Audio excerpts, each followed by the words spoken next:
Oui, Mireille, selon les données officielles de Tsahal, il y aurait 16% des bâtiments permanents de la bande de Gaza qui ont été détruits. Alors, la période, il donne du début de la guerre jusqu'à la fin du mois de mai. En chiffre absolu, ça donne 36 000 structures permanentes. Donc, quand on parle de structures permanentes, c'est les maisons ou les bâtiments. Et 84 000 structures temporaires. Là, on parle des hangars ou même des champs agricoles qui sont utilisés par le Hamas à des fins terroristes. On précise aussi qu'il y a des milliers de bâtiments qui n'appartiennent pas nécessairement à des terroristes, mais qui ont été aussi détruits dans une zone près de la frontière avec Israël, pour que Tsahal a essayé de créer en fait une zone tampon entre Israël et les villes et les villages de la bande de Gaza. Maintenant, l'ONU donne sur la même période, donc depuis le début de la guerre jusqu'à la fin du mois de mai, affirme que la moitié des bâtiments ont été détruits. Alors eux, ils se basent sur l'analyse d'images satellites.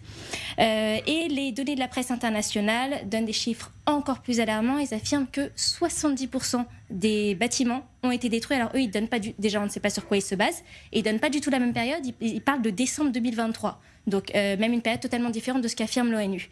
Alors je cite le Wall Street Journal qui affirmait en décembre 2023 que 70% des bâtiments ont été endommagés pendant la guerre, avec des dimensions de destruction qui rappellent les attaques dévastatrices des Alliés contre la ville allemande de Dresde à la fin de la Seconde Guerre mondiale. Et il y a d'autres médias qui ont présenté des enquêtes similaires avec des chiffres de destruction encore plus astronomiques. Alors rapidement, Chani, qu'est-ce qui explique ces différences ? Il n'y a rien qui explique ces différences, voilà.